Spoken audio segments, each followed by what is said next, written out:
What makes Athena who they are? Is it the void devilry, the horrors of the derelict, the scars of war? What is it, or what isn't? It was the dawn of a new age. Humanity had collapsed from its wars and conflict against each other, but yet they rise again.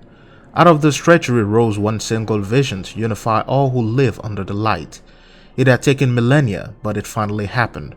Right through the dark ages and the periods of enlightenment, conflict and war rose a new age, the age of a new republic, bigger, stronger, advanced. This became the age of the Orokin, the rise of a civilization birthed in gold and precious silk. The people wore garments adorned in the most precious of rarest materials. Even their cups were crafted from a precise cut of the rarest rubido. Weapons were made out of pure gold and silver, and if they had to, some were made from prisma crystals. This new empire ruled the earth and everything in its solar system. They named it their point of origin, a place to start and expand beyond the known and unknown universe. Though this new empire ruled everything, no one there said they are one of them. You have to be selected. The Orokin scouted the rarest of minds, the smartest across each civilization. This decision led to the biggest advancements in terms of medicine, technology, all forms of science known and unknown to man. They developed interstellar travels, a multidimensional travel, and to get unlimited manpower in building and fortification, they enslaved some and even cloned others. The Grineer army became their guerrillas and builders. The corpers oversee their technology and calculations, and in time, this small empire changed from the hope of mankind to the horrors of the system. The empire had grown large and its leaders believed their rule and lives are too precious to lose. Then they created what is known as transference, a process where the mind lives on after the body is lost to time and war. Some dedicated and decided to live on as machines, cephalons. Some, however, desired to still live on as humans. For this, they abducted young adults and used them for the purpose of continuity, a process where the Orokin takes over the body of another and suppresses the mind of the host. This is how they lived forever, and if they were injured, they have Arrogia Medica to cure them of all injuries and diseases. But all this is nothing. What is humanity without conflict? Wars are the crucible to which we evolve. It pushes us to the apex of what is and what isn't possible. They speak of the global destructions of the Dark Ages, the unrelenting force of Annabelle Back and how it united nations to fight against the Roman Empire. They've spoken about King Idris, the Khanum of Bornu, and how he destroyed his enemies, even at the age of 12.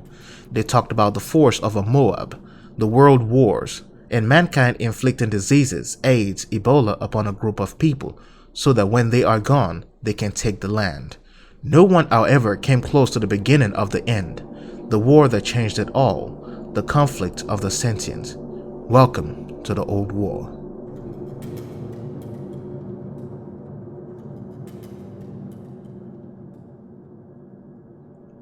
At the pinnacle of their greatness, the Orokin sought out to create new worlds. They reshaped the Earth in their own image and terraformed other planets to follow.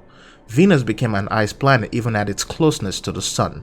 Some planets became observatories, some became factories, and some even became a port for mining rare resources. The Orokin had reached their edge and decided to expand beyond their own origin system. One of the systems observed from the moons of Jupiter was known as the Tau system, a place identical to ours, orbiting around its own sun.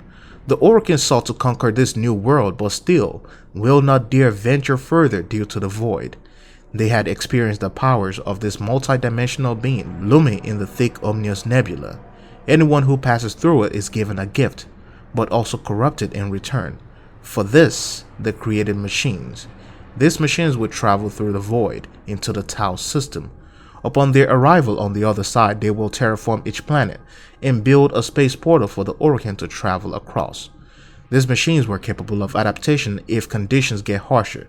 They will evolve if the cosmos threatens to execute them, and if one should fail, they will create another. Passing through the void, however, did not just serve as a way to the Tau system.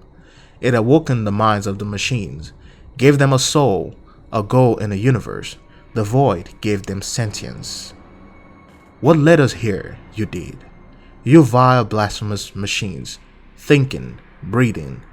You were to bear us a new promised land. But when you arrived at the distant world, you knew that in time we would bring ruin to it as well as we had to Earth, and so it was. We came to war. The machines saw what the Orokin had done to the Origin system. They knew that the Tau system would be next, and that system would be mined and drained from all its resources, and when the time comes, the Orokin will leave the Tau system dusty and dry. To stop this, the Sentience mother, Anhao, and their daughter, Nata, came to an agreement. They would lay siege upon Lua, the capital moon of the Orokin, and in turn, will end for Earth.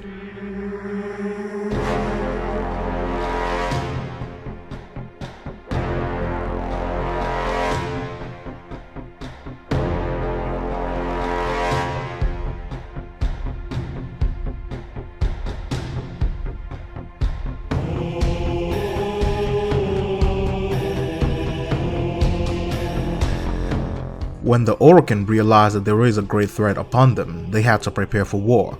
How do you defend against something you created to be impenetrable, adaptable, and highly powerful?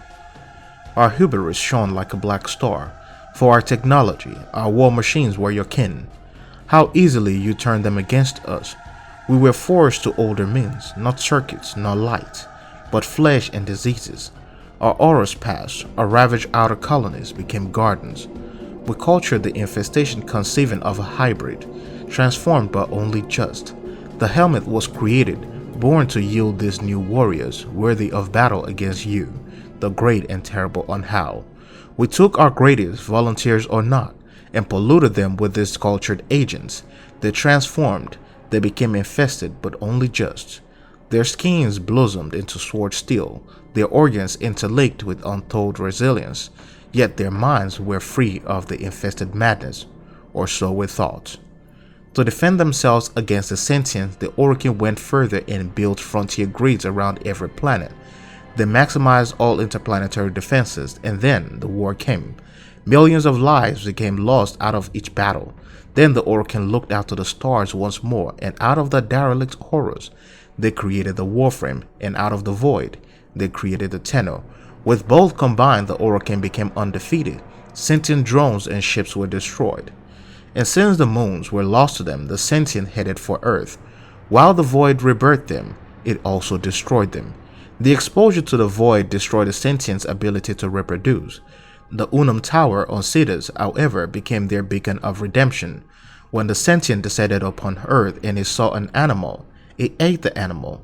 It tasted kuva in the blood of the animal and knew that it had come from the tower. What it tasted within the animal was life, and for this, it laid siege for the tower. The Sentient must sit upon it, and with its arcane healing, they will be able to reproduce once again. Earth became the final place for this war. With most of the frontier defenses destroyed, the Orokin commissioned the Tenno to the Unum Tower. This is the tower of their redemption. The children were afraid. The Sentient kept marching on as all seems lost. There was, however, still hope. Gara, the all-powerful glass, had grown close to the Unum and would never let the Sentience take control of her. To protect her friend, she jumped out into the plains in the middle of that heated battle, spiraled and charged in the name of the bond that holds all Tenno. She turned the Sentience into a glass and shattered them into different pieces. No good deed, however, will go unpunished. In the attempt to protect her friend, Gara also shattered herself into several pieces. The Orokin chased the remaining Sentients back to the Tau system, and once again, the Origin system is safe. The battle may however be over, yes, but the war had only reached its climax. Next time we will be venturing into the depths of the Sentient infiltration and the Tenno uprising. But until then, thanks for watching this video, hope you enjoyed. I'll see you in the next one.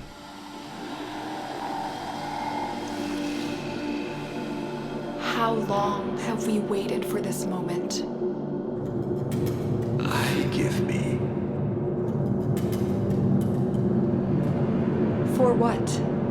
I am not who you think I am. But of course you are. Imprisoned.